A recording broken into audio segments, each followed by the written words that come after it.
Beleza. Ahn, tá. A aula de hoje vai ser um pouco diferente, tá? Acho que vai ser a aula mais mão na massa fora da IDE que a gente vai ter. Eu atualizei lá o material do curso, agora a gente tem essa parte de processo de compilação um pouco mais completo, que vai ser a parte que eu vou dar hoje. Eu espero que eu consiga fazer tudo numa aula só. Que daí a gente já consegue entrar no projeto final, que daí ainda hoje eu queria discutir com vocês como é que vai ser e etc. Então, bom, tá, já vou começar para a gente ganhar esse tempo. A visão geral do processo de compilação vai ser dada, eu vou explicar um pouquinho pela imagem aqui, depois eu vou botar a mão na massa ali um pouquinho no terminal. Apesar de ter diferenças entre sistemas operacionais e e compilador que a gente for usar, algumas diferencinhas vão ocorrer, tipo, não vai ser exatamente essa flag que eu vou passar para o compilador para dar esse mesmo efeito, ou eu espero é, que o nome do executável não é, sei lá, não é G++, vai ser o cl.exe, então vai ter diferenças, né? Mas a grosso modo, o processo de compilação é mais ou menos parecido, então vale a pena dar essa visão geral para pelo menos ter noção. Mas o valor maior mesmo que eu quero trazer é preparar vocês, preparar a cabeça de vocês para entender esse processo de compilação, para depois a gente poder usar esse conhecimento para utilizar a biblioteca externa nos projetos, por exemplo, no projeto final que a gente vai ter ali. Então, essa é uma noção que é importante, principalmente por isso, assim. Não precisa ter tanto conhecimento assim é, de saber exatamente o que toda a parte de compilação, como é que ela é feita nos detalhes, mas tem que ter noção é, de como que a biblioteca é carregada ou se essa biblioteca é linkada ou se ela só é incluída, se ela é header only, qual é a diferença, por que tem essa diferença, etc. Então, a gente vai ver isso agora. Então, o processo de compilação está resumido aqui, está bem resumido aqui, né, em três partes principais. Então, a gente tem a parte do pré-processador, que vai pegar nossos arquivos CPP ou .cc, os arquivos C++ de código mesmo. Até agora a gente só estava usando um arquivo, e nessa aula a gente vai começar a introduzir mais que um, né? Na verdade, a gente já estava usando mais de um, só porque a gente não estava usando mais de um que a gente programasse. A gente estava usando mais que um no estilo incluía IOStream, incluía Vector. Quando a gente dava aqueles includes, a gente estava, na verdade, incluindo outros arquivos que estavam em outro lugar, mas não foi a gente que criou, né? Ah, esses arquivos CPPs, juntamente com uma coleção de arquivos HPPs que são incluídos nesse arquivo CPP, passam pelo pré-processador, que dele vai gerar um arquivo único com todas essas informações, que esse arquivo único sim vai passar pelo compilador. E aqui compilador se confunde um pouco com o processo geral, né? Mas na verdade essa etapa de compilação está separada aqui porque ela só a parte de compilação de um único arquivo. Daí essa essa parte de compilação de um único arquivo vai gerar um arquivo de saída que ele não é ainda o executável, ele é um arquivo objeto aqui .o, né? E esse arquivo sim, juntamente com outros arquivos .os e outros arquivos .a, que são de bibliotecas que serão linkadas estaticamente, eles vão em conjunto formar o executável final ou a biblioteca final, né? Então aqui esse arquivo sim é o a.out, o a.exe que a gente vê. Esses arquivos aqui são arquivos intermediários que às vezes a gente nem percebe, porque a gente se tiver um conhecimento um pouco menor de C++, a gente nem interage muito com eles. No Windows, a gente chama eles de .lib, no Linux é mais comum .a. É, e também não confundir com os .dll ou .so no Linux, né? Que são um pouquinho diferentes e a gente, infelizmente, não vai abordar aqui. Mas esse processo, essa visão geral do processo de compilação, principalmente essa separação de pré-processador, compilador e linker, essa tríade aqui é bastante importante ter em mente que ela existe e que essas etapas são diferentes, né? Então, como eu falei, a gente vai ser uma aula um pouquinho diferente. Eu vou usar aqui um pouquinho do terminal, tá? Aqui eu já preparei um arquivo main.cc E aí o que eu vou fazer, deixa eu ver se eu tinha alguma, eu não lembro se eu já preparei um exemplinho aqui. Preparei. Vou copiar esse. Mas ele só vai fazer inclusão. Não, eu vou copiar, eu vou começar mais simples, tá? Do que aquilo ali. É, opa. A.hpp e vou botar aqui int f return 7.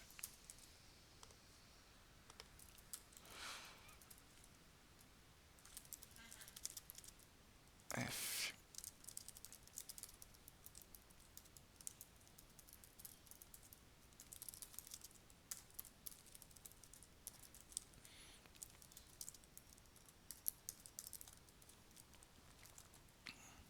Tá.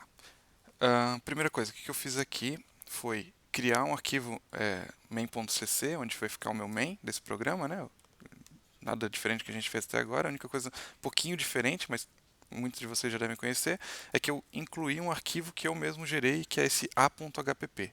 Esse a.hpp é um outro arquivo aqui no meu, na minha árvore de projeto aqui. Então, hpp vai simplesmente conter essa função, a declaração e definição dessa função f, que só vai retornar 7.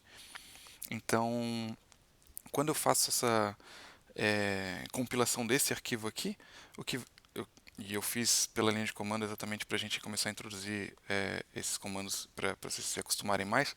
Esse aqui, quando eu executei o G++ dessa forma, ele fez o processo de compilação completo. Ele fez toda aquela parte de pré-processamento, linkagem e pré-processamento, compilação e linkagem e gerou o executável final chamado a.out. Agora, se eu quero dar uma olhada nos passos intermediários, eu tenho que conhecer um pouco mais da ferramenta, e o que eu vou fazer aqui é, se eu não me engano, e aí se eu errar eu vou ter que dar uma olhadinha, tá? É "-z" para ele fazer só a etapa de pré-processamento. Então ele pegou aquele meu arquivo, rodou só a parte do pré-processador e cuspiu na tela o resultado. Então aqui a gente vai ver que vai ter um monte de coisas que a gente não vai compreender direito. Basicamente esse aqui é o include do IOStream, então esse aqui não me interessa. O que eu queria mostrar mais é que ele de fato colou aqui, ó, a parte do a.hpp, que era aquilo que eu estava tentando explicar, né? Tipo, todos os arquivos que são incluídos com include, eles vão ser copiados e colados nesse grande textão, que esse arquivo sim vai ser passado para o compilador e compilado, né? E é por isso que a gente tem acesso a todas as informações de todas as coisas que a gente inclui. E aí, aqui eu não vou ter como fazer um exemplo de linkagem ainda. Eu quero explorar um pouco mais essa parte de pré-processador. Então, uma coisa que a gente pode querer é ter mais de um arquivo HPP, né? b.hpp. E aí, eventualmente, dentro do b.hpp eu posso dar um include no a.hpp, e aí teria algum código aqui. E aqui no a.hpp eu posso querer incluir o b.hpp. E aí aqui vai ter mais alguma coisa. Aqui eu posso incluir os dois. E aí quando eu faço isso e tento compilar, eu vou compilar direto aqui só para... Eu vou ter um problema, que é o seguinte. Como vocês viram aqui, deu uma recursão bem maluca, né? O problema é que, como... Desculpa. Como esse processo de inclusão de arquivos é muito simples, né? Ele simplesmente copia e cola. Quando eu faço esse tipo de coisa aqui de incluir o A, mas o A inclui o B inclui o próprio A, e depois o B é incluído de novo aqui, que já inclui o próprio A de novo, e essas coisas podem se tornar complexas e, de fato, como aconteceu aqui, pode não funcionar, né? Então eu vou ter várias definições dessa função f sendo criadas de novo, de novo, de novo. Para evitar isso, a gente faz uma coisa chamada include guard, que eu vou só copiar para ganhar um tempinho aqui, tá? Que é fazer essas diretivas de pré-processamento. E aqui eu já explico. Que são, por exemplo, esse ifndef e define. Então, uma a gente já conhecia, que era o include. O include basicamente procura um arquivo, copia o conteúdo do arquivo e cola nesse lugar aqui. O define vai definir uma variável de pré-processamento. Então, essa variável vai ser chamada b_bhpp, né? Essa variável não é uma variável que eu posso usar na execução no meu programa, é só uma variável que eu vou usar para as etapas de pré-compilação. E esse esqueminha que se faz aqui se não estiver definida, né, ifndef, se não estiver definida essa variável hpp, desculpa, bhpp, define ela e escreve esse conteúdo aqui, né? Agora, se ela já estiver definida uma vez, ele não vai entrar aqui dentro, ele não vai mais escrever o conteúdo desse arquivo. Então é meio que isso se chama include guard, né? Guarda de exclusão. Essa é só uma espertezazinha que é feita para a gente conseguir fazer aquele. Aqui estava certo, o arquivo é o a.hpp, que inclui o b. A gente pode fazer essas inclusões de A com B com A sem problemas, porque agora, mesmo que ele passe pelo A e pelo B, quando ele passar pela segunda vez pelo B, como vai ter essa variável definida, ele não vai mais criar esse conteúdo interno. Então ele vai quebrar essa recursão, né? Endif. Esse endif é em relação ao ifndef, né? Só o parzinho de conclusão desse bloco de if, né? Então se a gente tentar compilar isso aqui de novo, agora funciona. E se a gente tentar dar uma olhada, né, no que foi criado, ó, main.hpp, main.cc incluiu o a.hpp, o a.hpp incluiu o b.hpp, que daí ele inclui o a.hpp de novo, só que daí ele sai porque ele já incluiu, né, ele já tem definido, quando ele incluiu dessa vez ele já tinha definido aquela flagzinha lá, né? Enfim, daí ele vai entrar novamente, vai sair novamente, e eventualmente ele vai finalmente conseguir copiar aquele conteúdo, mas ele não vai ficar preso naquela recursão. E é por isso, basicamente, que a gente tem esses include guards, né? Tendo isso em mente, isso aqui não precisa ser tão complexo assim, tá, pessoal?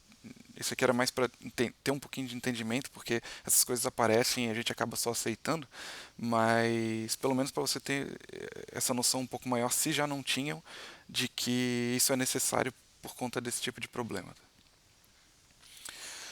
A gente continua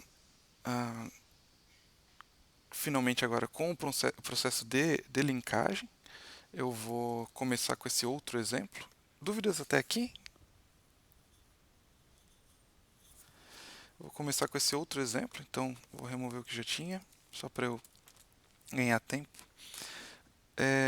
Aqui eu não estou mais incluindo A e B, né? Podia fechar eles por enquanto, talvez eu volte a usar eles daqui a pouquinho. Então, só para a gente dar uma olhada no que aconteceu aqui.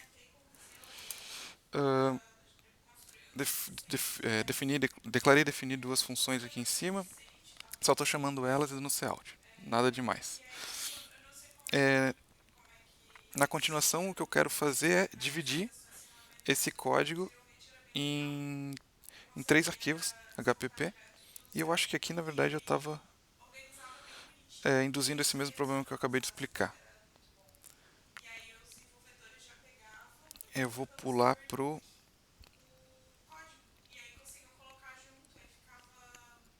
vou pular diretamente para a parte de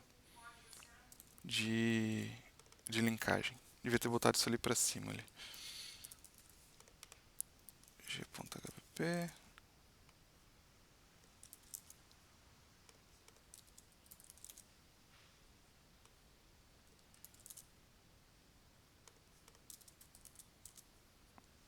E o main.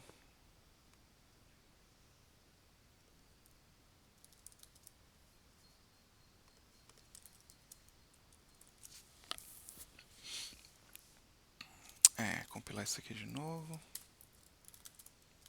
Aqui não mudou nada, tá, pessoal? Só troquei o A e o B, vou até remover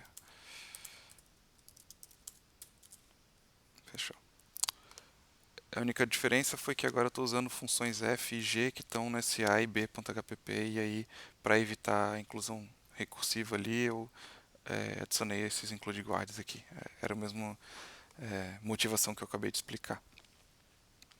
Mas o que eu quero dizer agora é, apesar de isso aqui tudo estar funcionando, não é usual a gente fazer esse tipo de coisa aqui, ó, de implementar a função diretamente no HPP, exceto com templates. Mas o problema disso é que, primeiro, isso funciona, né? Tipo, usualmente funciona, mas como vocês viram, a gente vai começar a copiar e colar código. E quanto mais código tiver, maior vai ser o nosso arquivo objeto, mais coisa a gente vai ter que compilar. E qualquer mudança, à medida que o projeto cresce, qualquer mudança em qualquer HPP vai acabar gerando uma grande compilação de um enorme arquivo e vai começar a ficar lento, vai dar uma série de problemas. Isso não é muito interessante. Então, o que se faz ao invés disso é separar a declaração das funções e das classes, etc., exceto template, a declaração da definição delas. Então, o que eu vou fazer aqui é criar um arquivo f.cc e esse arquivo vai incluir o meu f.hpp, só que a definição dessa função eu vou manter aqui e eu vou deixar aqui só a declaração, só a assinatura dele aqui. Qual que é a vantagem de fazer isso agora? Agora, quando eu modificar esse arquivo aqui, não necessariamente eu preciso recompilar esse arquivo aqui. Eu vou precisar relinkar eles, né? Mas eu não vou precisar recompilar, porque lembram que para cada arquivo .cc eu tenho que passar pelo processo de pré-processamento, compilação, e depois, juntando todos os arquivos compilados, eu vou passar pelo processo de linkagem. Então, fazendo dessa forma aqui, eu começo a economizar esse tempo despendido no processo de compilação e, né, eventualmente eu vou ter que fazer só o processo de linkagem. E aí, essa questão aqui de assinaturas e tal, com classes também a gente vai ver, acho que mais profundamente ali na parte de projeto, mas tem uma questão de sintaxe envolvida, mas o mais importante é entender essa dinâmica de que separação de definição com a declaração das funções, né? Vou fazer a mesma coisa para a função g e já passar para o processo de compilação em si. Include g.hpp. Simplesmente vou copiar e remover. Inclusive algumas IDEs têm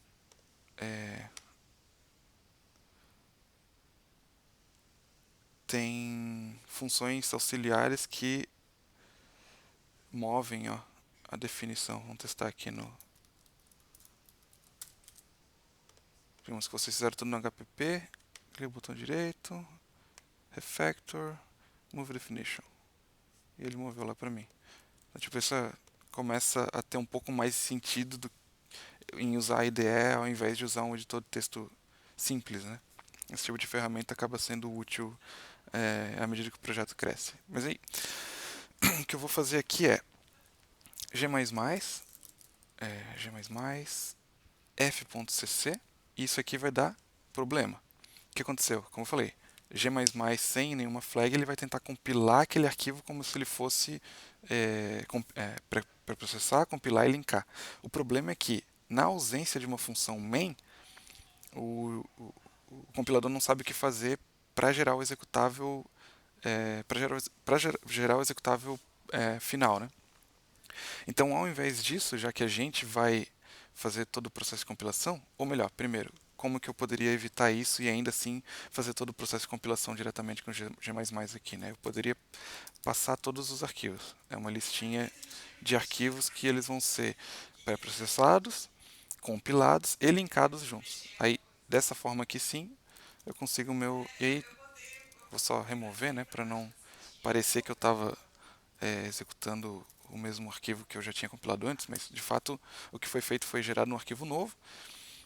Cada uma dessas partes foi compilada individualmente, eles foram linkados juntos e geraram o executável final. Agora, e se eu esquecer, né? Digamos que eu esqueça o F, por exemplo. Só para verificar que realmente isso pode dar problema. Eu vou entrar um pouco mais a fundo nesse tipo de problema daqui a pouco, mas é só para mostrar para vocês que é importante é, essa presença de todos os arquivos, né, no processo de compilação. Bom, ao invés de compilar todos os arquivos juntos, o que eu vou fazer agora é compilar cada um deles individualmente. E aí, G++, eu vou ter que dar uma colada que eu não lembro. G++ menos...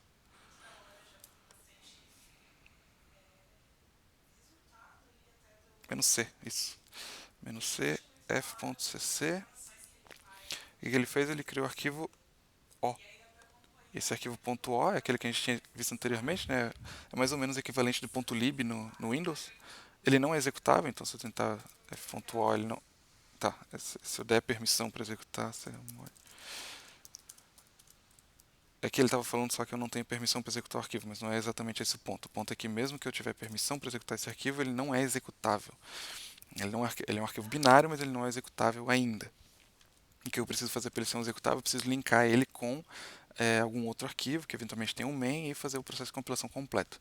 Então vou fazer isso com os outros arquivos também, g++ -c g.cc e g++ -c main.cc. Agora eu tenho todos os arquivos .o. O primeiro está verdinho porque eu mudei a permissão dele, né?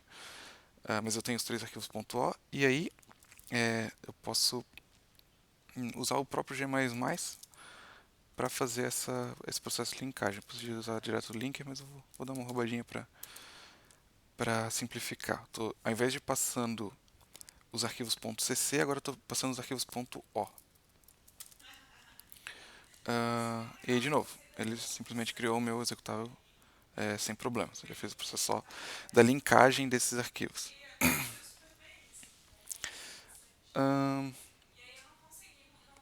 Blá, blá, blá, eu acho que... Tá, acho que é importante agora dar uma olhada nessas questões de problemas. Problemas que podem ocorrer nesse processo. Primeiro, digamos que eu aqui no g.cc ou no g.hpp eu esqueça de incluir esse arquivo f.hpp. Notem que aqui no g, vou até botar esse include para lá porque não tem porque ele está aqui, eu acho que é mais sentido ele ficar aqui. Notem que eu estou usando essa função f aqui. Se eu não declarar que essa função existe, porque é isso que esse HPP vai fazer, né? No f.hpp, a gente tem a declaração da função, não a definição, mas a declaração, ó, essa função existe. Então, se eu não tiver essa declaração acessível, e eu tentar compilar esse arquivo, g.cc, e eu vou fazer "-c", ele vai dizer, olha, deu erro aqui. Esse f que tu fala, ele não foi declarado. Eu não sei o que ele é. Então, eu poderia, né, tipo, double f, double. Mas isso aqui, agora eu tenho uma declaração acessível desse f, eu sei a assinatura, eu posso usá-lo aqui. Então isso aqui funciona. E de fato, se eu voltar a compilar,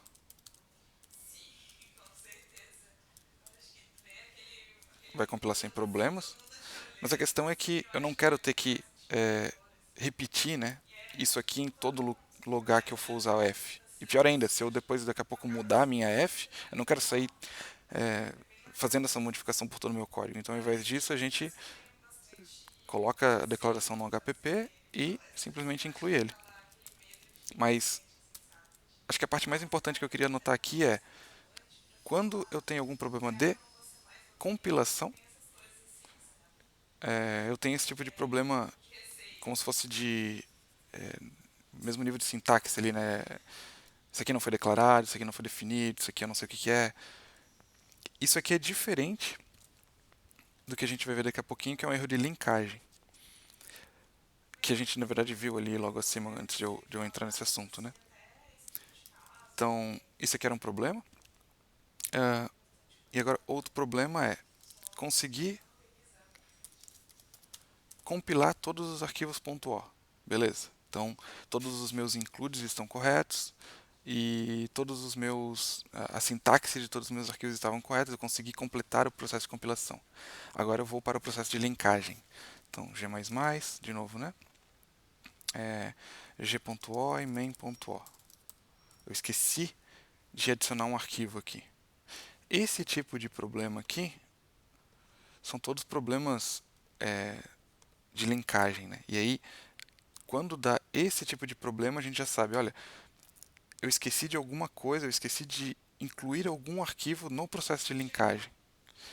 Então, claro, aqui a gente ainda está usando uma linkagem estática dentro do escopo do próprio projeto. Então, eu tenho acesso a esse arquivo .o diretamente aqui, né? Eu simplesmente passaria. E, eventualmente, quando a gente começar a falar de CMake daqui a pouco, a gente esqueceu, basicamente, de adicionar um dos arquivos na dependência ali do CMake. Mas o que, né, eu gostaria de deixar bastante claro é essa distinção, né? Porque, usualmente, quando tu tem algum problema, tu vai poder fazer esse tipo de checagem. Olha, eu consigo compilar o arquivo individualmente? Ah, não consigo. Pô, então é um erro realmente de compilação. Então eu dar uma olhada nos meus includes, eu vou dar uma olhada na minha sintaxe do meu problema, do meu programa. Agora, eu consigo compilar ele individualmente? Ah, consigo. Opa, então é alguma outra coisa. Então é algum problema de linkagem. Eu esqueci de adicionar uma dependência ou ele não está encontrando essa dependência, alguma coisa desse estilo. Então, são dois momentos para se preocupar e eu acho que essa informação é bastante importante para quem for trabalhar com várias bibliotecas, né? E aí, eu vou passar direto para o estudo de caso. A não ser que tenha alguma dúvida, eu vou dar uma lida aqui para ver se eu não tinha colocado alguma coisa a mais aqui. Eu coloquei essas perguntinhas, não sei se alguém está lendo o material, mas eventualmente eu coloco no meio do material essas perguntinhas para vocês tentarem mesmo, ir lendo e tentando fazer esses, é, mais ou menos esse exercício que eu estou fazendo aqui, né? Tenta remover isso aqui, ver que deu problema, tenta fazer isso aqui, o que acontece? E tentar explicar aquilo que está acontecendo, né? Claro que essa parte em específico é um pouco mais de, é, de ferramental, né? Então, talvez exatamente se vocês estiverem no Windows não vai ser exatamente esses comandinhos, etc. Mas espero que dê para orientar vocês para algum exercício nesse sentido. Perguntas? Eu vou passar para um exemplo, um estudo de caso. Só me deem um bump que vocês estão ouvindo, tá? Porque faz tempo que eu não. Beleza, beleza. Então, eu vou baixar a Eigen. A Eigen é uma biblioteca. Ela é uma biblioteca que a gente chama de header only, ou seja, ela só vai ter arquivos de header, né, os .h. E na verdade eles nem colocam essa extensão explicitamente .h. Vocês vão ver que os includes deles são simplesmente o nome do arquivo, porque eles não colocam extensão. Isso é uma outra forma de fazer, mas o nome do arquivo no final não importa nesses includes, tá? O que importa mais é o que importa mais é a existência deles, independente da- do sufixo do nome do arquivo. Agora, para fazer isso, e aí eu não vou precisar de um processo de linkagem, já que ela é uma biblioteca header only, né? Então vai ser muito simples a gente fazer esse processo de compilação com a Eigen. Então eu vou baixar ela aqui, porque eu acho que eu não tinha baixado ainda. Tomara que seja rapidinho. Ou já tinha. Eu vou baixar de novo, só para garantir. Tô baixando ali.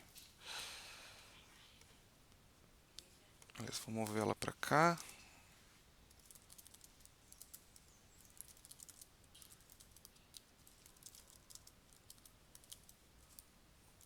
Eita. Opa.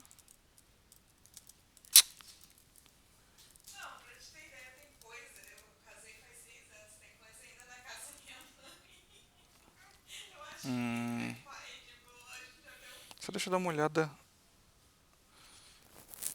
Olha só, eu passei essa parte. Nossa, desculpa pessoal, tô fazendo desestruturada essa aula aqui. O processo de linkagem que eu acabei de mostrar, eu ia mostrar depois o processo de compilação da AI, mas tudo bem.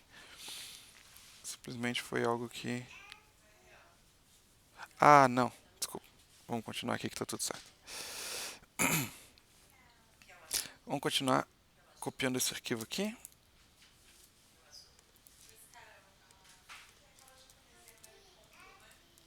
E aí, eu não expliquei direito, né?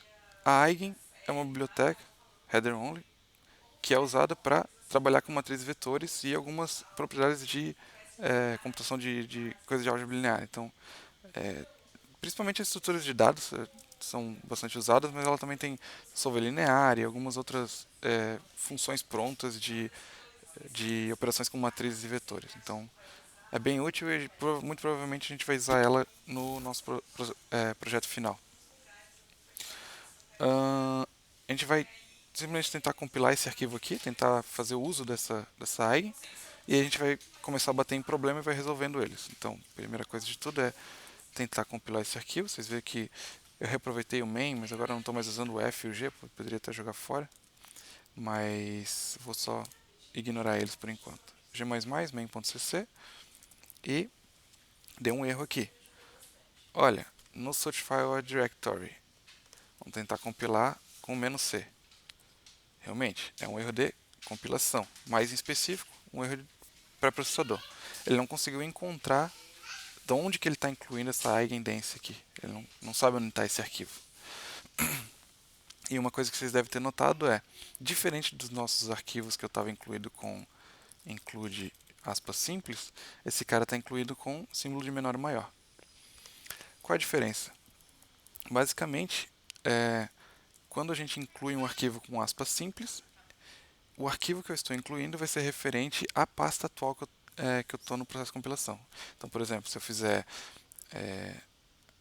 a.f, né, f.hpp aqui, e eu tentar compilar isso aqui, ele vai procurar o meu f nessa pasta que eu estou atualmente.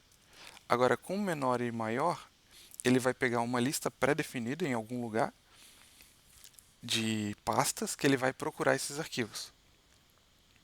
E aí, uma forma de corrigir esse problema é adicionar nessa listagem de pastas, adicionar mais uma que vai ser a pastinha da eigen que a gente tem ali. Então, se a gente vê, dentro dessa pasta da eigen, tem realmente dentro dessa pasta eigen 34rc1, tem realmente essa pasta eigen que ele está procurando, que muito provavelmente dentro dela vai ter o nosso arquivo dense, que é o necessário para completar o exercício. Então, vamos dar uma olhada só no conteúdo dessa pasta. E eigendance, está lá. Então, o que a gente quer é incluir essa pastinha aqui no processo de compilação para ele reconhecer que ela existe. Se eu não me engano,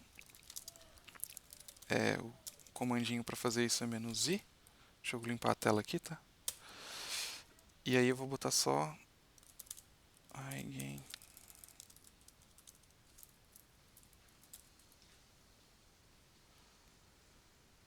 Então, o que aconteceu? Agora, o processo de compilação adicionou na listinha de pastas a procurar dele essa pastinha eigen 34rc1.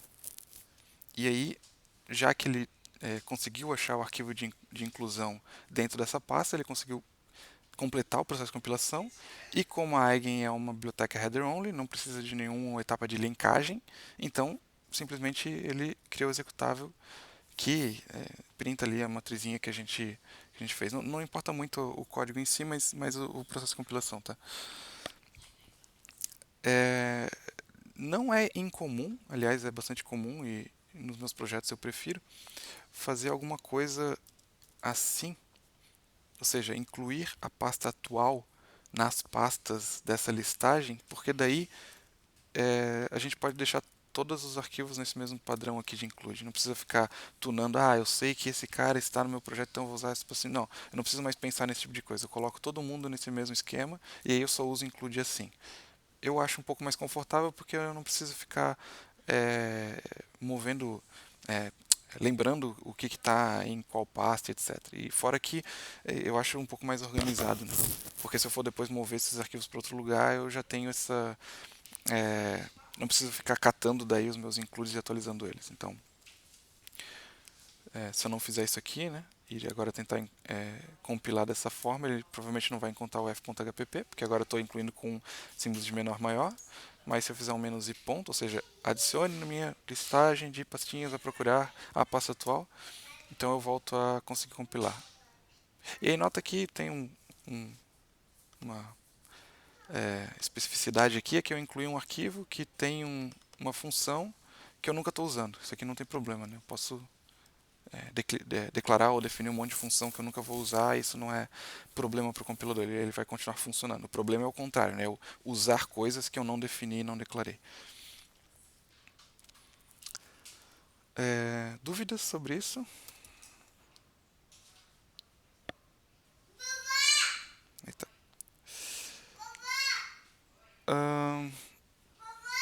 Comentamos sobre "-i". Agora,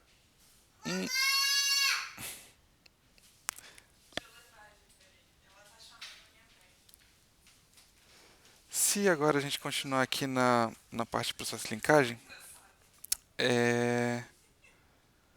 a gente ainda faltou explicar uma parte, na verdade algumas partes, né? Uma delas é a parte de .dll e .so. DLL são Dynamic Linked Libraries no Windows, e no Linux a gente chama de SO, que são Shared Objects, objetos compartilhados. Eu precisaria de uma aula um pouco maior ou de várias aulas para explicar isso. Eu acho que só pelo fato de que eu estou tentando condensar todas essas aulas no período de um mês para fazer um mini curso, eu acho que não vai dar tempo de a gente passar por isso, porque tem bastante detalhe. E se eu quisesse fazer uma revisão completa, eu ainda teria que ir para o Windows e terminar lá, porque lá as regras de linkagem de biblioteca dinâmica é um pouquinho diferente ainda. Isso não tem tanto problema, tá? Porque apesar de ter essas especificidades no final, como a gente vai acabar usando o CMake, e eu vou sugerir que vocês usem mesmo, muitas das coisas que a gente aprender aqui a gente não vai nem usar no dia a dia, a gente vai só saber que elas existem, ter essa noção e depois usar uma ferramenta para fazer isso para nós. Mas eu não queria passar direto para a ferramenta, pelo menos, primeiro porque eu sei que bastante gente tem curiosidade em como isso funciona, e segundo porque eu acho que vale a pena para entender a ferramenta em si, né? Mas o que eu queria passar pelo menos é o processo de linkagem de bibliotecas estáticas, que são os .a no Linux, ou .archive, ou .lib, de library mesmo, no Windows, né? Então, o que eu vou fazer é voltar para o meu exemplinho lá do minha F e da minha G, e aí eu deletei ele, então eu vou ter que copiar ele de novo aqui. Acho que eu só deletei o main.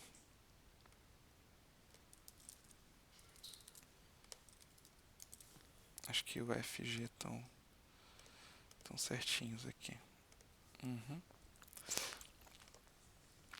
E aí, digamos que a hipótese é a seguinte: eu quero eu quero criar uma biblioteca estática, né? Ela vai ser linkada depois com outro arquivo, mas eu quero criar ela e poder mandar para alguém. Mas a minha biblioteca estática ela é composta por vários arquivos. No meu caso aqui, no meu arquivo F e no meu arquivo G. Eu não quero ter que enviar o f.o e o g.o e eventualmente outra penca de arquivos para outra pessoa. Então o que a gente faz é juntar todos esses arquivos em um arquivo só, .a ou .lib no Windows, né? E aí mandar esse arquivo individual para outra pessoa. Então, para fazer isso, primeiro a gente compila os arquivos juntos, né? O f.cc e o g.cc. Aqui eu estava usando o "-i" porque provavelmente eu atualizei ali no material para usar os includes com maior menor. Aqui eu acho que está desatualizadinho em relação, mas isso não muda nada. Aqui então eu gerei os arquivos .o, né? Que de qualquer forma eles já estavam aqui. E aí o que eu vou fazer é criar archive, create file, dá um nome, aqui eu dou o nome de libfisher.a, e ele vai conter o f.o e o g.o. Então, agora eu tenho lá o libfisher, e agora sim, eu quero compilar o meu main.o, desculpa, main.cc, gerei o meu main.o, e se eu quiser linkar agora o meu main.cc e gerar um executável final, desculpa, meu main.o e gerar o executável final, se eu tentar fazer assim, claro que ele vai dar erro de linkagem, que eu já estou com o .o na mão. Olha, eu não encontrei referências para um F e para um G. Eu sei que está sendo usado no código, eu já linkei eles, mas eu não conheço qual é a definição deles. Então, eu simplesmente adiciono esse menos.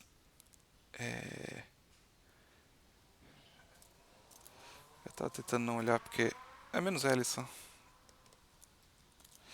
Menos L Fisher.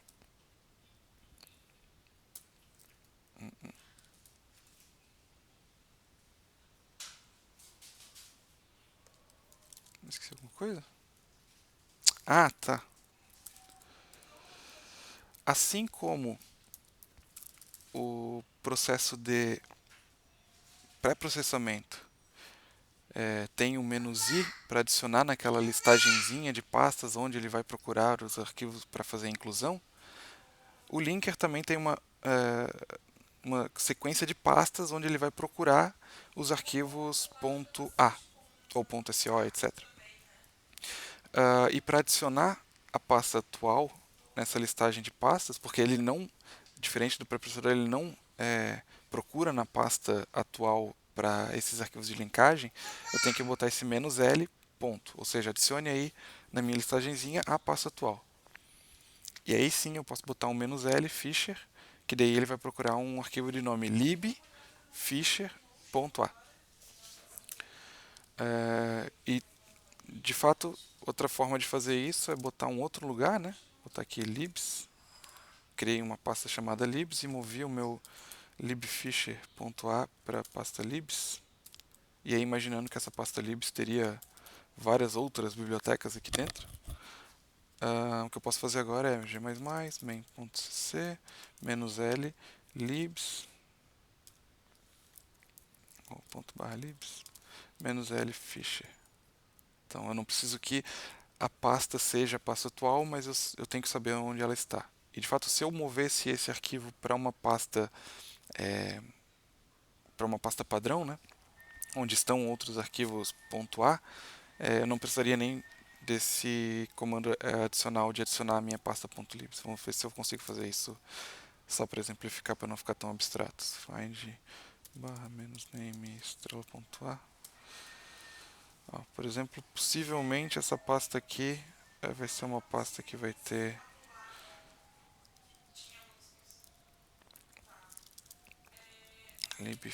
opa, como é que era? libs/libfisher.a. Vou copiar para lá.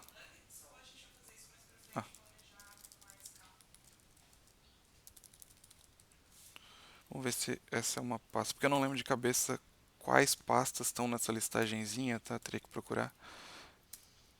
Mas funcionou. Como agora eu coloquei o meu libfisher num caminho de sistema que é uma das pastas padrões do processo de compilação, ou seja, quando a gente faz um apt install ou instala algum programa ali pelas ferramentas do sistema operacional, por exemplo, aqui eu estou usando o Ubuntu, por padrão as coisas já encaixam em pastas pré-definidas para depois esses processos de linkagem já serem feitos com mais naturalidade e não precisar ficar passando maiores flags, né?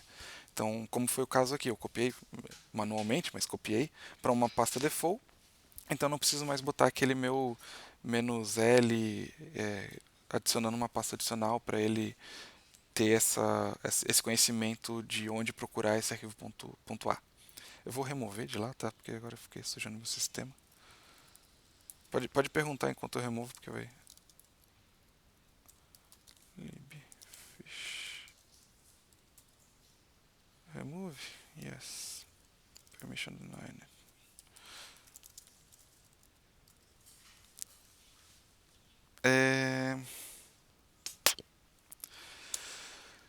Nenhuma pergunta, pessoal? Tá fácil. CMake. Como a gente não quer passar por todo esse empenho de fazer tudo que eu fiz até agora, né? A gente quer, primeiro, eu fiz várias coisas na linha de comando, a gente quer sair da linha de comando, por motivos de facilidade até, né? Mas aqui a gente vai com o CMake, algumas IDEs se integram e a gente de fato poderia sair totalmente da linha de comando. Não vai ser o caso aqui, eu vou mostrar o CMake ainda na linha de comando, mas para facilitar aqui o processo que eu já estou nesse contexto. Mas a gente poderia usar uma IDE que tivesse essa junção com o CMake, e existem algumas, tá? Mas inclusive existe o contrário, né? O CMake é capaz de pegar um projeto e gerar estruturas de pastas que são lidas por IDEs. Eu botei algumas aqui embaixo de exemplo: CodeBlocks, Skate, Eclipse, Visual Studio do Windows. Então eu posso mandar o CMake gerar estruturas de pastas que são lidas por essas IDEs e aí facilitar também a minha organização do meu projeto. Então, o exemplo que eu vou dar aqui vai ser desse mesmo projeto com F e G, né? A única coisa diferente é que, ao invés de estar compilando aqui na mão com G++, eu vou usar o CMake para mostrar um pouquinho da dinâmica desse cara e depois a gente vai é, estressando um pouco mais e vendo como é que seria o uso dele em projeto maior. CMake é uma biblioteca bastante usada, tá? A gente tem bastante software open source usando ela, mas ela não é a única. Eu decidi mostrar ela porque é a que eu uso eventualmente no meu dia a dia. E quando eu digo uso, não é que eu fico o dia todo mexendo nesse CMake, vocês vão ver que não é incomum a gente fazer uma vez, configurar uma vez e depois, eventualmente, copiar ou só se basear em outros arquivos de CMake para criar projetos novos, mas depois, uma vez feita essa estrutura, a gente acaba mexendo pouco. Então, não se preocupem tanto em ficar decorando sintaxe de CMake, eu acho. A não ser que vocês vão realmente trabalhar com isso não vale tanto a pena quanto saber que existe, saber que a ferramenta está lá e saber ler a documentação oficial e saber o básico do processo de compilação, porque daí vocês sabem o que vocês querem fazer com a ferramenta. Por exemplo, eu sei que eu quero linkar com a Eigen e eu quero fazer isso usando o CMake. Aí eu posso buscar como é, usar a Eigen com o CMake. E aí eu vou ter uma compreensão desses dois mundos e não especificidades da sintaxe do CMake. Bom, vou direto para o exemplo. Vou diretamente copiar isso aqui. O que se faz existe um arquivo especial, um arquivo específico chamado cmakelists.txt, onde dentro desse arquivo eu vou ter as configurações do meu projeto. Primeiro, só explicando linha a linha pelo menos uma vez. É possível adicionar essa versão do CMake que a gente está usando, porque como o CMake é um projeto que tem versões diferentes, ele vai atualizando, às vezes a gente tem arquivo de CMake que eventualmente não tem uma feature ainda, porque está antigo, então para evitar de é, ter problemas por causa de versionamento, a gente normalmente coloca isso daqui para dizer, olha, se tu já está numa versão errada, por exemplo, eu não atualizei o CMake, digamos que eu estou na versão 3 e o cara está usando a versão 5. Isso aqui já vai me dar um erro quando eu tentar usar o CMake me avisando, ó, tu está tentando usar um arquivo de CMake que é diferente da tua versão. Então evita de ficar procurando problema onde não tem e já me diz já, tá, atualiza o teu CMake, é muito mais fácil. Então isso aqui é mais para versionamento do próprio CMake. Nome do projeto vai ser My Project, poderia ser Cells ou qualquer outra coisa, só uma nomenclatura aqui interna para a gente reconhecer o nosso próprio projeto. Isso aqui eu já vou explicar daqui a pouquinho. Bom, isso aqui na verdade é simples. Isso aqui o que faz é pedir para o CMake incluir aquela opção de "-i ponto", ou seja, qualquer inclusão de arquivo eu vou poder fazer com include menor maior, porque o CMake vai botar para mim aquele "-i ponto", que eu estava colocando na mão ali no terminal, e ele vai adicionar para mim as flags de compilação que vão me permitir usar as features do C++ 20. Acho que eu falei sobre isso um pouco na primeira aula, o versionamento do C++. A gente tem C++ mais moderno, que são as versões que têm algumas features diferenciadas. Então, para usar essas features, a gente tem que colocar isso aqui. E aí é só uma questão de projeto. Geralmente a gente quer tentar utilizar a versão mais nova, mas às vezes tem alguma biblioteca que a gente quer usar que não suporta a versão mais nova e a gente acaba tendo que fazer downgrade. Então às vezes a gente quer botar por questões de, por exemplo, eu quero usar a biblioteca X, mas ela só suporta C++ 11. Então se eu realmente quero usar, eu posso escolher diminuir aqui a versão do C++ para 11, aí eu posso usar a biblioteca externa. Então vou deixar esse aqui como padrão porque é um pouco mais nova, né? Finalmente, add executable, acho que é a parte mais importante aqui desse arquivo. Cria um executável chamado myProject, que é o nome do próprio projeto, e ele vai ser composto por esses arquivos .cc aqui. E aí não me interessa mais como é que ele vai fazer a parte de processamento, linkagem e compilação, né? Aquela trilha. O CMake vai se virar para mim para fazer todo esse processo. Então, eu só preciso adicionar aqui nessa listinha quais arquivos que eu quero que ele tenha em mãos para gerar esse meu projeto. Então, eu vou adicionar também os HPPs que faltaram. HPP. E aí ele usa também esses arquivos aqui para dependendo do target de qual IDE que vocês vão fazer o setup, às vezes é importante ter essa listagem para a IDE reconhecer os arquivos que estão no projeto e os que não estão. Né? Bom, não é incomum a gente criar uma pasta diferente para fazer o build, então eu vou criar uma pasta build aqui só para deixar separado o build do source. Eu vou remover esses arquivos .o, que a gente não vai usar mais, e vou remover o a.out. E aí eu vou chamar cmake dois pontos, ou seja, gere um arquivo um projeto aqui baseado no cmake com as configurações que você encontrar. Dois pontos aqui significa a pasta de cima, tá? Tipo a pasta um nível acima. Ele vai me dar uma série de informações aqui, mas eventualmente ele vai falar que a geração foi concluída. Por padrão, o cmake vai criar um projeto de makefile, então eu preciso ainda. Esse aqui são os arquivos que me permitem fazer a compilação. Então eu tenho um processo secundário ainda que eu tenho que chamar make. Por que essa distinção ocorre? Por que ele não faz tudo direto no cmake?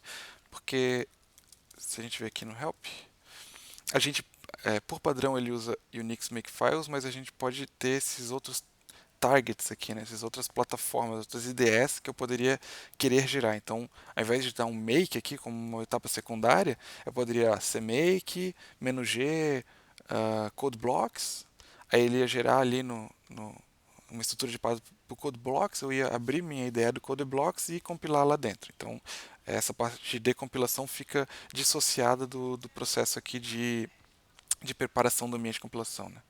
Então, por isso que eu dou um make aqui. Já tinha dado.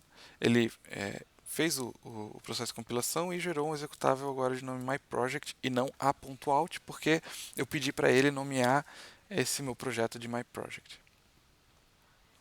Essa é a forma mais simples de usar o CMake, então ele já prepara todo o ambiente para vocês. Então, minha sugestão é qualquer projeto com mais de um arquivo, acho que já é válido para usar o CMake, até para esse tipo de projeto pequeno já ficar também na mesma ideia, né, na mesma organização. Então, independente do tamanho de projeto, vocês estão sempre usando a mesma ferramenta. Eu acho que isso é importante.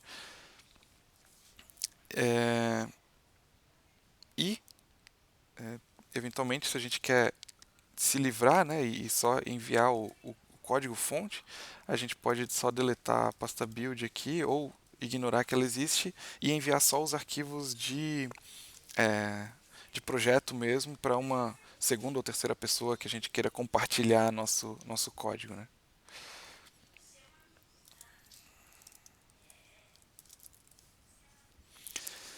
que mais? Eu vou fazer o mesmo exemplo de tentar linkar a Eigen com agora o projeto do CMake. Então, de novo eu vou copiar lá o... Agora eu não vou deletar tudo, eu vou ser um pouco mais esperto. Eu vou dar um include. E aí eu vou copiar using namespace e o código vai ficar embaixo, vai ficar tudo junto. Aí não...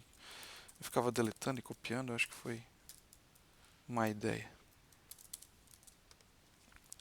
Então agora, de novo, build, opa, cmake, dois pontos, e make.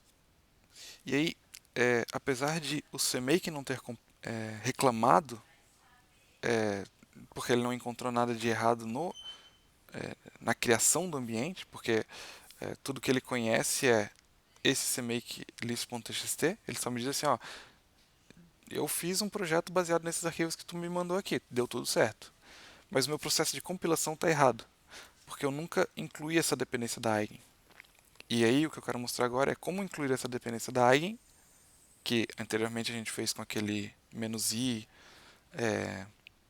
adicionando a pasta e depois garantindo que ele ia encontrar esses includes. É relativamente simples, mas fazer esse mesmo arcabouço pelo CMake. Né? Então, de novo, eu vou simplesmente copiar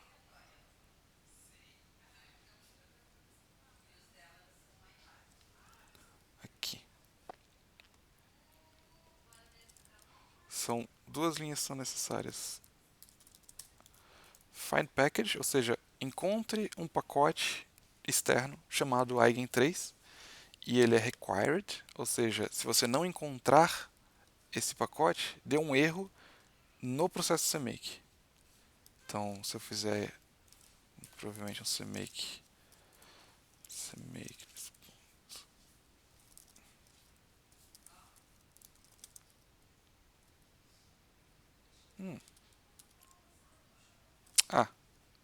e a segunda parte é encontrando esse cara, link ele junto com o projeto. Vai ter um, não é bem um problema, é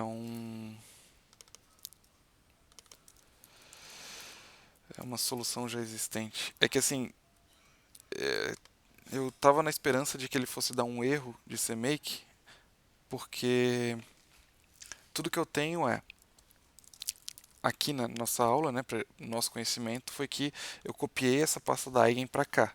Então, como que pode esse find package tão magicamente assim ele ter encontrado aquela minha pasta, encontrado, como é que ele fez isso, né? Ficou um pouco místico. A questão normalmente o gerenciador de pacote, e aqui eu estou usando o Ubuntu, o apt em específico, ele já coloca essas bibliotecas em locais padronizados. Então, quando eu faço esse find package aqui da Eigen, como eu fiz a instalação, e aí eu fiz na preparação da aula, infelizmente não vai dar o erro aqui, mas eu fiz a instalação da Eigen usando o apt install, libeigen3dev, esse é o nome do pacote que contém os arquivos necessários para compilar algum projeto com a Eigen. Se eu não tivesse ela instalada, daria um erro falando, eu não encontrei essa dependência. Deixa eu ver se eu consigo... sudo apt, acho que é remove. Queria tentar remover para acontecer o problema e depois instalar ela de novo. Tomara que eu não estrague meu sistema. Vamos ver se eu consigo.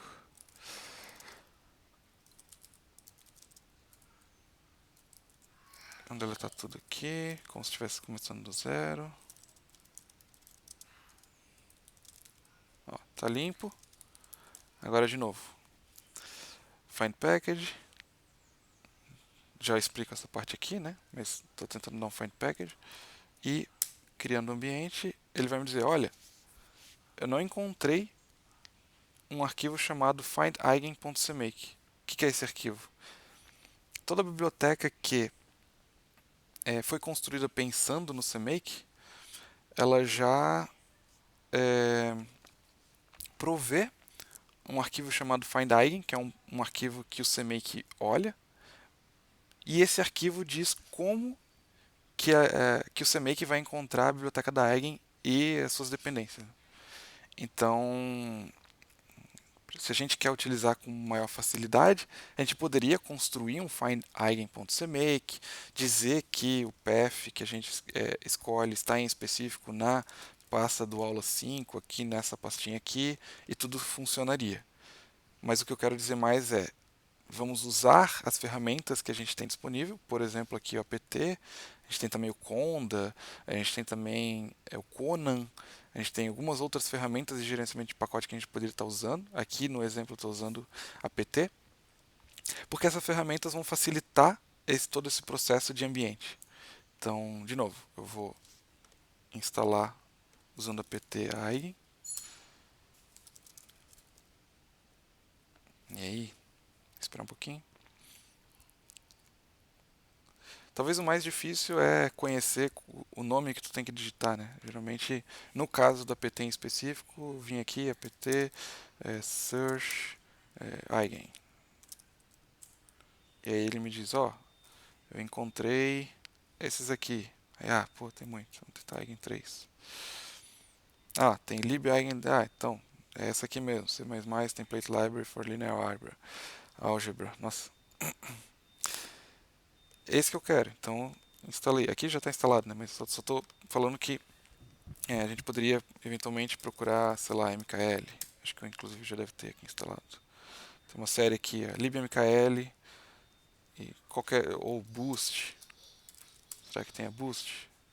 São bibliotecas C++ que a gente pode estar procurando para instalar e aí utilizar desse mesmo processo. Então, vou voltar aqui para o build. Agora sim que a gente tem instalado, a gente conseguiu refazer esse projeto. Você dá um make finalmente. Ele vai compilar. E aí, fora que ele tem essa syntax highlight, fica bonitinho aqui no processo de compilação. Né? Mas aí, my project tá funcionando novamente. Que mais? Sim, faltou daí eu explicar essa parte de baixo. Target Link Libraries. Então, o que eu estou fazendo é pedindo para o CMake, olha, no meu projeto chamado My Project, linka com a Eigen 3 Eigen. E esse nome aqui, daí não tem jeito. Isso aqui segue um padrão em geral, mas é mais seguro procurar nas documentações da biblioteca que tu está tentando usar como que ela interage com o CMake, porque eles poderiam ter escolhido colocar só Eigen 3, ou poderiam ter escolhido colocar Eigen 3. Então esse nomezinho aqui realmente vai depender da biblioteca que vocês estão tentando linkar. Né? Então, mas o mais importante é, eu entendo que eu estou linkando com uma biblioteca externa. E aqui a nomenclatura talvez ficou um pouco misleading, né? Pô, eu não tenho realmente um processo de linkagem com a Eigen. Por que o nome é Link Libraries? Mas aqui, na verdade, a questão é que o CMake vai utilizar esse mesmo comando tanto para as bibliotecas que têm esse processo de linkagem quanto para as bibliotecas que não têm. E na internet vocês vão encontrar outras pessoas sugerindo, como a Eigen é header only, não usem esse comando específico, usem um outro que é específico para biblioteca header only. É uma outra possibilidade de fazer realmente. Eu acabo preferindo essa porque tanto as bibliotecas de linkagem quanto as bibliotecas header only vão ficar no mesmo padrão, né? Mas de novo, aí realmente estou apresentando o CMake hoje, não é em 40 minutos aí que eu vou conseguir explicar todas as features da ferramenta com todos os detalhes, mas pelo menos eu espero que vocês conheçam o básico e saibam depois procurar, mas e também tem alguns exemplinhos mínimos, né, como é esse daqui, para já sair usando. E também não é para complicar muito, tá, pessoal? Tipo, esse daqui já dá para fazer bastante coisa com as coisas que a gente aprendeu só usando esse arquivo aqui do CMake como base, por exemplo. Então, basicamente, para estender, a gente colocaria uma outra biblioteca aqui, instalaria ela, tentaria colocar ela aqui, daria uma olhadinha no manual qual é o nomezinho que eu preciso colocar para fazer funcionar, e aí estaria usando. Então, é nesse sentido mais que eu quero que vocês entendam. consegui, foi uma correria, talvez até ficou bastante corrido para vocês. Minha expectativa era realmente terminar tudo em uma aula só, para a gente ter. Agora a gente está na finaleira, a gente tem só mais 3 aulas daqui para frente, mas eu acho que vão ser aulas legais porque vão ser aulas onde eu quero implementar o projeto final em paralelo com vocês, mais ou menos assim. Antes de eu entrar nessa discussão, eu vou parar um minuto para comentários e dúvidas, né? Para não ficar esse gap. Mas se não tiver, eu já vou apresentar qual que vai ser o projeto final e aí eu vou começar a falar sobre ele, expectativas e prazos, né? Pode falar se alguém tem alguma dúvida.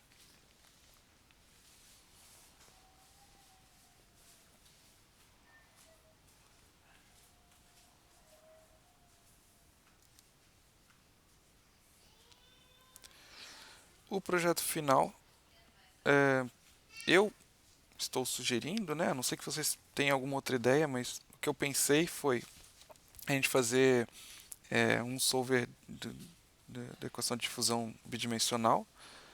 É, e aí a gente tentaria usar. Eu botei aqui Michele Pardiso, mas eu estou pensando se a gente não usa o solver linear da própria Eigen, porque eu mesmo nunca usei e aí talvez fosse até uma oportunidade para mim, para eu dar uma olhada como é que, se ele é bom, etc. Eu teria que dar uma olhada no manual e me preparar, mas eu acho que é, seria legal também, seria interessante também. Senão a gente vai no feijão com arroz ali, usa Pardiso e também resolve o problema. Mas como a gente tem 3 aulas ainda pela frente, eu acho que daria tempo para tentar arriscar alguma coisinha diferente. Qual que é a ideia? Vou discretizar isso aqui, e aí dessa parte de discretização não se preocupem, eu pretendo fazer isso aqui, deixar tudo prontinho.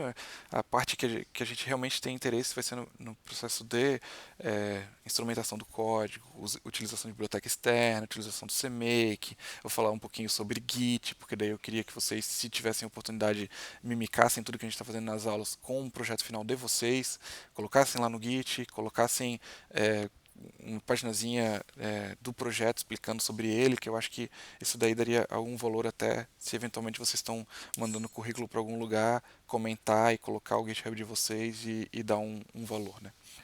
Então, de novo, não precisa se preocupar com esse processo de discretização.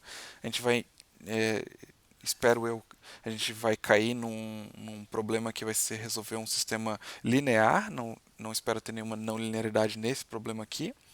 As condições de contorno também a gente vai zerar elas, então vai ser bem simples mesmo.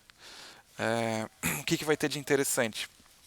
A gente vai tentar compor as matrizes, fazer a organização do projeto e usar aquela nossa exemplinho de termo-fonte com uma interface para um termo-fonte genérico e fazer uma herança com, sei lá, uns 2 ou 3 termos fontes, todos lineares, mas com implementações diferentes para estressar um pouco da questão de orientação a objeto, polimorfismo e interface. Tá? Também vai estressar o uso de biblioteca externa, em específico a Eigen, talvez a Pardis, então vai trazer um pouco desse mundo do CMake, vai estressar um pouco dessa questão do Git, que eu não falei nada ainda, mas é uma ferramenta para gerenciar versionamento do nosso projeto e aí manter isso, colocar lá no GitHub. Vou explicar. A próxima aula muito provavelmente vai ser um pouquinho sobre isso. É, eventualmente a gente vai mexer um pouco com as matrizes e vetores, então composição, um pouquinho de sintaxe moderna C++ para fazer essa criação dessas matrizes e colocar lá os termos. E a única coisa que vai ficar de fora, a não ser que eu encontre alguma biblioteca, porque normalmente o que eu faço é plotar os gráficos no Python. Talvez eu coloque também integração de Python com C++, não é tão complicado assim, na verdade é bem simples, mas é, eu preferia ficar só no C++ pela característica do curso D ser um curso C++, e aí eu estou pesquisando se eu encontro alguma biblioteca de C++ que seja simples e que a gente consiga gerar alguns gráficos, e principalmente mapa, né? Mapa que eu digo é como é que se fala? Esse tipo de plot bidimensional aqui, né? Campo, né? Um plot de campo.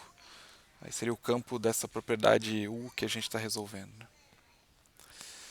É, mas se eventualmente não conseguir, a gente pode também bota ali a PyBind 11, a gente faz o bind para Python. Mesmo que vocês não entendam totalmente, é uma forma ali de a gente usar. A gente usa Matplotlib para fazer os plots e tudo certo.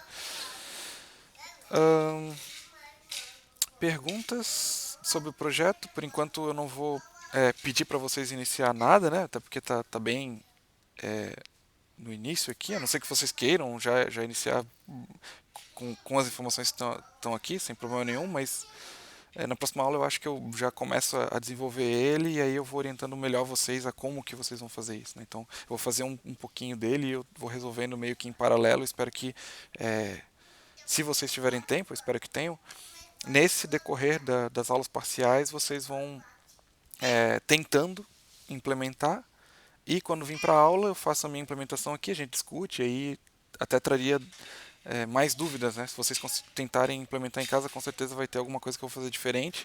E, por que tu fez assim? E eventualmente a solução de vocês pode ser melhor, e aí eu incorporo na minha solução, ou vice-versa, e a gente vai fazendo essa troca que vai ser também um aprendizado. É, Dúvidas? Então, fechou. O oficial vai ser arquitetar o projeto no CIMAKE. É. Porque, teoricamente, a gente conseguiria fazer, eu, por exemplo, não conheço o CIMAKE, mas eu faria tudo em Visual Studio, né, de forma automática. Mas para botar a mão na massa no CIMAKE e tentar fazer o que você deu a aula hoje, né, fazer essa estrutura. Sim, inclusive, eu vou ver se eu encontro alguma referência fácil, senão eu faço aqui eu mesmo, mas aí demora um pouquinho mais. Tu pode fazer o projeto no CMake e pedir para o CMake gerar o teu projeto do Visual Studio e trabalhar dentro do Visual Studio. Não tem problema nenhum. Ele vai gerar daí uma solution. O CMake, tu vai pedir para ele, CMake, aqui eu não tenho opção porque eu estou no Linux, aí não tem Visual Studio, aí não vai ter opção. Mas se tiver no Windows, tu vai digitar CMake, "-g", Visual Studio, aí tem a sintaxezinha, e vai dar um Enter, aí vai gerar uma pastinha como foi o meu, que é do Make, ele vai gerar um arquivo .sln, que é arquivo de solution, tu vai dar duplo clique e tu vai estar dentro do Visual Studio de novo. Então é só não vai ser tão... tu vai conseguir usar teu Visual Studio sem problema, entendeu? Só porque tu vai usar o CMake como passo intermediário, porque daí, se tu manda isso para outra pessoa que não tem Visual Studio, por exemplo, eu no Linux, posso pegar esse teu mesmo CMake, gerar um Makefile ou gerar um CodeBlocks, um Visual Studio Code da vida aqui e também trabalho no teu projeto com outra ferramenta. Só que todo mundo está usando o CMake como base, então tem essa facilidade, né? Isso é um ganho bem interessante do CMake. Tu pode usar o Visual Studio no teu canto, e porque se tu usar o Visual Studio para tudo, tu ia me mandar a solution, eu tô no Linux, a solution não ia servir para nada, eu ia deletar ela e ia tentar fazer o meu aqui, aí ia ficar diferente, cada um ia ficar no seu. Tem esse problema, né? Então tem Agora, assim, essa. eu não sabia que esse era o ponto. Eu já tinha escutado o CIMAKE, mas eu não sabia que esse era o objetivo dele. Assim, esse papel de intermediador, né? Uhum, uhum. Essa é uma vantagem bastante interessante. Claro, tem a outra vantagem que é simplificar toda essa questão de build, né? Porque lá no Visual Studio tu teria que ir lá, configurações, aí procurar a opçãozinha, onde é que é o link? Aqui é o link das bibliotecas. Aí tu clica lá no botãozinho, ele abre uma janelinha, aí tu clica na biblioteca que tu quer, dá um enter. Então, tipo, toda essa configuração do ambiente você meio que vai fazer para ti. Então, isso é uma vantagem mesmo. É, Não, massa, massa, legal. Beleza, valeu, pessoal. tranquilo. Se não tem dúvidas, acho que eu consigo terminar um pouquinho mais cedo hoje. Foi realmente correria, porque eu estava em dúvida se eu ia conseguir passar tudo. Espero que também não tenha sido tão corrido a ponto de ser é, que, que, que tenha dado para entender, né? Mas qualquer coisa vocês podem perguntar depois também ali no canal, ou mesmo dar uma lida no material que eu acho que vai dar para dar uma elucidada, mas se quiserem, tentem também em casa. Às vezes, tentar no próprio Windows com a sintaxe diferente, aí eu dou uma ajuda sem problema nenhum. Mas ou se quiserem passar direto para o CMake e perguntarem alguma coisa, também eu estou livre. Eu mandei um vídeo bem legal do Strustrup lá no canal. Sugiro que vejam, é um pouquinho longo, peguem uma pipoca, mas eu acho que vale a pena. Tem algumas coisas que ele fala que são coisas um pouco mais avançadas, tá? Que eu não dei aqui no curso. Mas de forma geral, eu acho que vale a pena ver para sentir um pouco o que, que o pai da linguagem tem a falar sobre ela, assim, em relação. Aquele vídeo já está um pouquinho antigo, talvez, mas eu acho que ainda é bem válido as dicas e sugestões é, e os pensamentos dele lá. Né? Até eu queria ver de novo ali, mas eu acho que se conseguirem tirar um tempo, seja no final de semana, seja no final de tarde, no momento que vocês estiverem livre, eu sugiro dar uma olhada assim. Eu acho que vale a pena. Tá bom? Eu vou dar um stop aqui, caso alguém tenha